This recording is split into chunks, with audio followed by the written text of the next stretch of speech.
नमस्कार प्रिय विद्यार्थियों, प्यारे बच्चों। पिछली कक्षा में हमने लेखिका मधु कांकरिया जी द्वारा रचित साना साना हाथ जोड़ी नामक पाठ का विस्तार समझा था कुछ भाग। उम्मीद करता हूँ आपने उसको अच्छे से पढ़ भी लिया होगा और समझ भी लिया होगा। आज की कक्षा में हम आगे का भाग पढ़ेंगे, समझेंगे। आप सबने ध्यान से समझना है।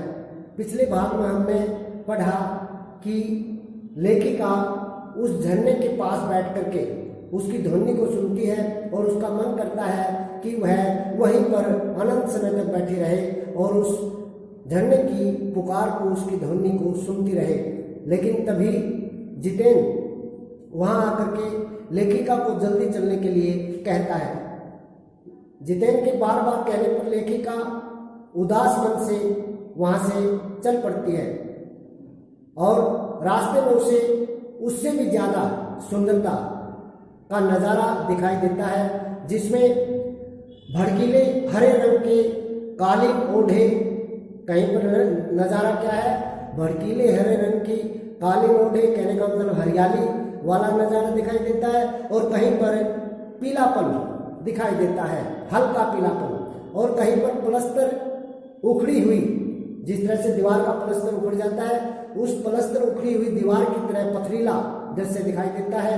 और देखते ही देखते वो सारा दृश्य, सारा नज़ारा छूमंतर हो जाता है, गायब हो जाता है। और इस तरह से गायब हो जाता है जिस तरह जैसे कि जादूगर कोई छड़ी घुमा करके किसी चीज को गायब कर देता है। और सब पर, यानी पूरे नज़ारे पर बादलों की एक मोटी चादर छा जाती है। पूरा का पूरा नज़ारा बादल में हो जाता है, पूरा का पूरा वातावरण बादल में हो जाता है। इतना पढ़ा था पिछली कक्षा में। आज देखें आगे। चित्र लिखित सी मैं का चित्र पर उकेरी गई सी मैं, माया और छाया के इस अनूठे खेल को, यानी सुंदरता की, माया और छाया का मतलब है इस सौंदर्य की, इस सुंदरता की अनूठे अद्भुत विचित्र खेल को भर भर आंखों देखती जा रही थी। यानी अपनी आंखों में भरती जा रही थी, यानी कि आंखों को तृप्त कर रही थी देख करके। प्रकृति जैसे मुझे सियानी बनाने के लिए जीवन रहस्यों का उद्घाटन करने पर तुली हुई थी। और जो कुदरत है, मुझे ऐसा महसूस हो रहा था कि कुदरत मुझे समझदार बनाने के लिए, सियानी क्या होता है, समझदार, चतुर, समझदार बनाने के लिए जीवन के गुप्त रहस्यों को प्रकट करने पर तुली हुई है, यानी प्रकट करने के लिए तैयार है। धीरे धीरे धुंध की चादर थोड़ी छटी। अब जैसे जैसे हम आगे बढ़े तो धुंध, यानी जो कोहरा पड़ रहा था, धुंध पड़ रही थी, उसकी चादर, धुंध थोड़ी सी कम हुई। अब वहां पहाड़ नहीं, जब धुंध कम हुई तो वहां पर पहाड़ नहीं थे, दो विपरीत दिशाओं से आते छाया पहाड़ थे, यानी छाया पहाड़ों की परछाई। और थोड़ी देर बाद ही वे जो छाया पहाड़ थे वो भी अपने श्रेष्ठतम रूप में मेरे सामने आ जाते हैं, यानी उनका विशाल रूप मेरे सामने प्रकट हो जाता है। जीप थोड़ी देर के लिए रुकवा दी गई। जब वे सभी पर्वत विशाल रूप में सामने आए तो थोड़ी देर के लिए जीप को रुकवा दिया गया। मैंने गर्दन घुमाई, जीप से उतरकर जैसे ही मैं चारों तरफ नजर घुमाई तो क्या देखती हूँ, सब ओर जैसे जन्नत बिखरी पड़ी थी। चारों ओर ऐसा लग रहा था जैसे स्वर्ग फैला हुआ हो, यानी सुंदरता ही सुंदरता दिखाई दे रही थी, ये मतलब है। नजरों के छोर तक, जहां तक मेरी नजर जा रही थी, छोर होता किनारा, जहां तक मेरी नजर जा रही थी वहां तक खूबसूरती ही खूबसूरती थी, यानी सुंदरता ही सुंदरता थी। अपने को निरंतर दे देने की अनुभूति, अपने को लगातार दे देने की अनुभूति कराते, यानी जो हमें लगातार कुछ न कुछ देते हैं, हमारा भला करते हैं, ये मतलब है यहाँ। अपने को निरंतर माने लगातार दे देने की अनुभूति कराते पर्वत, झरने, फूल, घाटी और वादियों के दुर्लभ नज़ारे थे। ऐसे ऐसे दृश्य, ऐसे नज़ारे जो बड़ी मुश्किल से मिलते हैं, प्राप्त होते हैं। वहीं कहीं लिखा था, कहा कि वहीं पर कहीं किसी पत्थर पर लिखा था, थिंक ग्रीन, के हरियाली, धन्यवाद, आश्चर्य, लेखिका को आश्चर्य होता है, हैरानी होती है, पल भर में ब्रह्मांड में कितना कुछ घटित हो रहा था। कहा कि बड़े आश्चर्य की बात है कि पल भर में ही, थोड़ी थोड़ी देर में ब्रह्मांड के अंदर, पूरे वातावरण में क्या हो रहा था, बहुत कुछ परिवर्तित हो रहा था। सतत प्रवाहमान झरने, सतत माने निरंतर, लगातार, प्रवाहमान माने का क्या अर्थ होता है, बहते हुए झरने नीचे उन पर्वतों से तो लगातार जो झरने बह रहे थे वे, और नीचे उनके साथ साथ क्या बह रही थी, वो तीस्ता नदी नीचे वेग से, तेजी से, तीव्रता से बहती हुई तीस्ता नदी, और सामने उठती धुंध यानी कोहरा।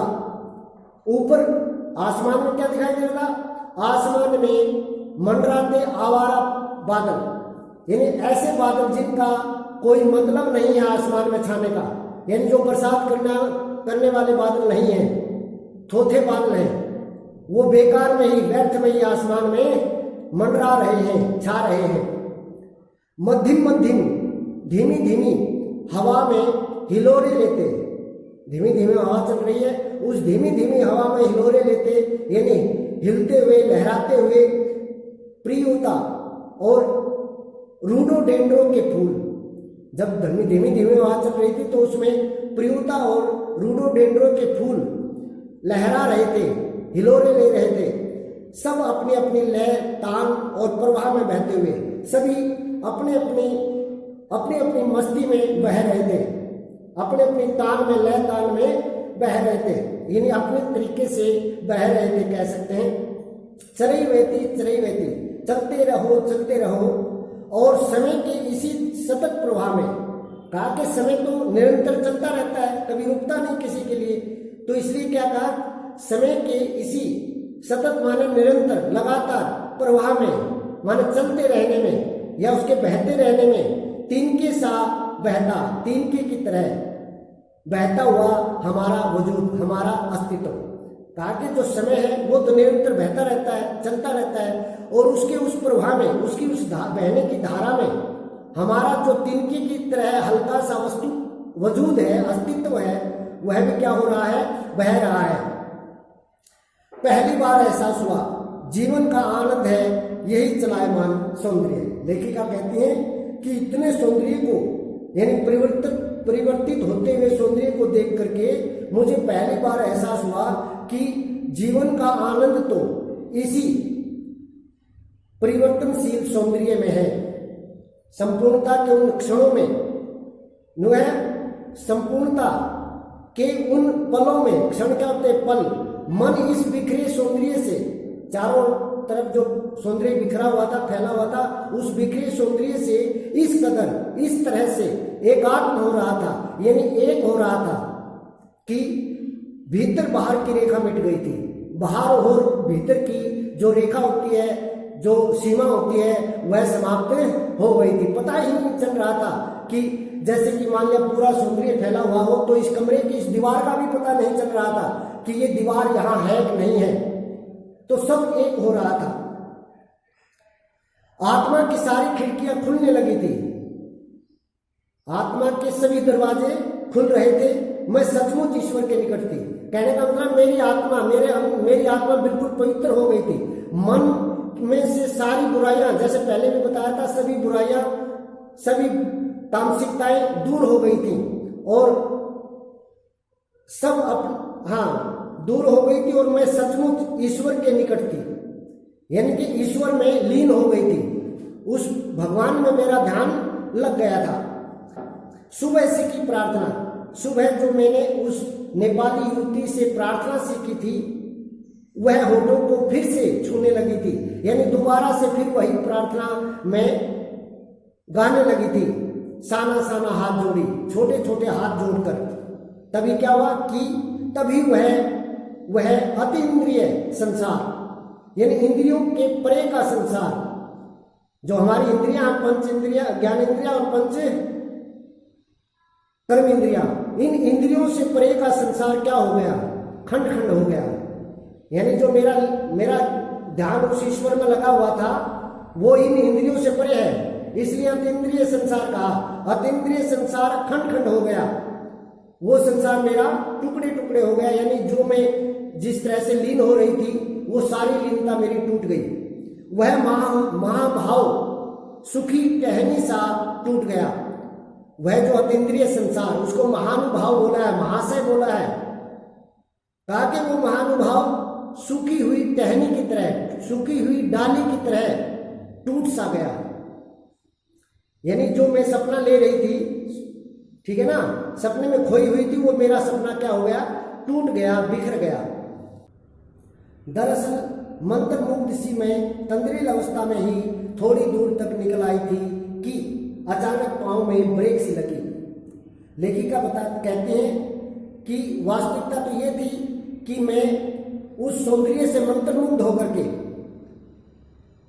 यानी कि प्रसन्न होकर के, खुश होकर के तंद्रिल अवस्था में ही ऊँघती हुई सी थोड़ी दूर बाहर तक निकल आई थी। फिर अचानक मेरे पैरों पर ब्रेक से लगे, अर्थात मैं अचानक रुक गई। कैसे रुकी? जैसे समाधिस्थ भाव में नृत्य करती, समाधि जिस पर समाधि लगा करके भजन किया जाता है, ठीक उसी समाधिस्थ भाव में नृत्य करती हुई किसी आत्मलीन, अपने में तल्लीन नृत्यांगना के, नाचने वाले के नुपुर पायल अचानक टूट गए हों। मैं इस तरह से रुक गई थी जिस तरह से समाधिस्थ भाव में नृत्य करती हुई किसी नृत्यांगना के, किसी नाचने वाले के पायल अचानक टूट गए हों। जिस तरह से जब पायल टूटेंगे तो वो एकदम रुक जाएंगे, ठीक उसी तरह से मेरे पैरों में भी ब्रेक लग गए थे, मैं भी रुक गई थी। मैंने देखा इस अद्वितीय सौंदर्य से निरपेक्ष, माने इस अनुपम, अद्वितीय, अनोखे सौंदर्य से अलग कुछ पहाड़ी औरतें, कुछ पहाड़ी औरतें पत्थरों पर बैठी हुई क्या कर रही थी, पत्थर तोड़ रही थी। गूंथे आटे से काया, कहा कि गूंथे हुए आटे से कोमल काया। उन पहाड़ियों का शरीर कैसा था? काया क्या होता? शरीर। उनका शरीर गूंथे हुए आटे की तरह कोमल था, मुलायम था। जिस तरह से आटा गूंथने के बाद कोमल बन जाता है, मुलायम बन जाता है, इसी तरह से उन पहाड़ियों का शरीर था। पर लेकिन हाथों में कुदाल और हथौड़े। शरीर तो गूंथे हुए आटे की तरह मुलायम था, लेकिन उनके हाथों में कुदाल, जिससे हम जमीन खोदते हैं, और हथौड़े थे, पत्थर तोड़ते हैं जिससे। कईयों की पीठ पर, इसके अलावा कई पहाड़ी औरतों की कमर पर, पीठ पर डोको, यानी एक बड़ी सी टोकरी बंधी हुई थी, और उस बंधी हुई टोकरी में उनके बच्चे भी बंधे हुए थे। कुछ कुदाल को भरपूर ताकत के साथ, ताकि उनमें से, उन पहाड़ी औरतों में से कुछ पहाड़ी औरतें कुदाल को बड़ी ताकत के साथ जमीन में मार रही थी, यानी जमीन खोद रही थी। इतने स्वर्गीय सौंदर्य, कहा इस प्रकार के इतने स्वर्ग जैसे सौंदर्य नदी, फूलों, वादियों और झरनों के बीच, जब चारों तरफ झरने हैं, वादियां, फूलों की वादियां हैं, नदियां हैं, और इतना सौंदर्य चारों तरफ फैला हुआ है, उसके बीच में भूख, मौत, दैन्य दीनता, गरीबी और जिंदा रहने की यह जंग भी थी। यानी कि उस भूख के कारण मौत हो रही थी, लोग वहां पर भूख के कारण काम कर रहे थे, और उस काम करते करते किसी की मौत भी हो रही थी। और ये सब काम किस कारण कर रहे थे? काम दीनता के कारण, गरीबी के कारण। तो क्या कहा, इन सब के बीच में भूख, मौत, दैन्य यानी गरीबी और जिंदा रहने की यह जंग, लड़ाई, जंग क्या होते हैं? लड़ाई। कहा कि इन सब के बीच में जिंदा रहने की ये लड़ाई भी चल रही थी। मातृत्व यानी माता होने का भाव और श्रम साधना, मेहनत, परिश्रम, दोनों साथ साथ चल रहे थे। मातृत्व क्यों कहा? क्योंकि कुछ औरतें अपनी पीठ पर वो बड़ी टोकरी बांधकर उनमें बच्चे भी लिए हुए थे, यानी साथ साथ बच्चों का भी पालन पोषण कर रही थी और साथ साथ कड़ी मेहनत भी कर रही थी। इसलिए ये बात कही कि साथ साथ तो मातृत्व, ठीक है, माता का काम कर रही थी और साथ साथ में कड़ी मेहनत भी कर रही थी। वहीं पर खड़े बीआरओ, बीआरओ क्या होता है? Board road organisation, board road organisation, जो सड़क बनाने का काम करते हैं, कि एक कर्मचारी से पूछा मैंने, लेखिका कहती है मैंने वहां से एक बीआरओ के कर्मचारी थे, उनसे पूछा यह क्या हो रहा है, कि ये क्या हो रहा है, इस तरह से ये औरतें क्यों काम कर रही हैं। उसने चूहलबाजी के अंदाज में यानी मजाक के अंदाज में बताया कि जिन रास्तों से गुजरते हुए आप हिमशिखरों से टक्कर लेने जा रही हैं, कहा जिन रास्तों से गुजरते हुए आप इन बर्फ की चोटियों पर पहुंच रही है ना, जा रही हैं इनसे टक्कर लेने के लिए, कहा कि उन्हीं रास्तों को ये पहाड़ी औरतें बना रही हैं, चौड़ा कर रही हैं। जिन रास्तों से आप उन बर्फ की चोटियों पर टक्कर लेने के लिए जा रही हैं, यानी वहां पर घूमने के लिए जा रही हैं, कहा तो उन्हीं रास्तों को ये पहाड़ी में क्या कर रही हैं, चौड़ा बना रही हैं। बड़ा खतरनाक कार्य होगा यह, लेखिका ने कहा उस कर्मचारी से। मेरे मुंह से अकस्मात निकला, अकस्मात क्या होता है, अचानक, कहा कि अचानक मेरे मुंह से निकला कि ये कार्य तो बहुत ही खतरनाक होगा। वह संजीदा हो गया। जब मैंने ये बात कही कि बहुत ही खतरनाक होगा ये काम, तो वह बेचारा दुखी हो गया, भावुक कह सकते हो गया। कहने लगा पिछले महीने तो एक की जान भी चली गई थी। कहा कि इस तरह से रास्ते बनाते हुए पिछले महीने तो एक की जान भी चली गई थी, एक की मौत भी हो गई थी। बड़ा दुस्साध्य कार्य है पहाड़ों पर रास्ता बनाना। क्या कहा उसने कि पहाड़ों पर रास्ता बनाना बहुत ही कठिन है। दुस्साध्य का मतलब होता मुश्किल काम है। पहले क्या किया जाता है, किस तरह से रास्ते बनते हैं पहाड़ों पर, पहले डायनामाइट से चट्टानों को उड़ाया जाता है। पहले तो डायनामाइट से चट्टानों को उड़ाया जाता है, फिर बड़े बड़े पत्थरों को तोड़ मोड़ कर, बड़े बड़े पत्थरों को तोड़ मोड़ करके एक आकार के छोटे छोटे पत्थरों में बदला जाता है। फिर बड़े से जाले में उन्हें लंबी पट्टी की तरह बिठाकर, लंबे से जाले में लंबी पट्टी की तरह बिठाकर कटे रास्तों पर बाड़े की तरह लगाया जाता है। जिस तरह से खेतों में बाड़ बना देते हैं ताकि कोई आवारा पशु ना घुसे वहां, उस तरह से बिठा करके कटे रास्तों पर बाड़े की तरह लगा देते हैं। जरा सी चूक और सीधा पाताल प्रवेश। और अगर ऐसा करते हुए थोड़ी सी भी अगर गलती हो जाए, चूक हो जाए, तो सीधा पाताल में आदमी जाएगा और मौत। आज की कक्षा में इतना ही पढ़ेंगे, बाकी का भाग अगली कक्षा में पढ़ा जाएगा। आपने दोबारा से जितना भी आपको पढ़ाया गया है उसको ध्यानपूर्वक एक एक शब्द अर्थ के साथ समझते हुए पढ़ना है। धन्यवाद।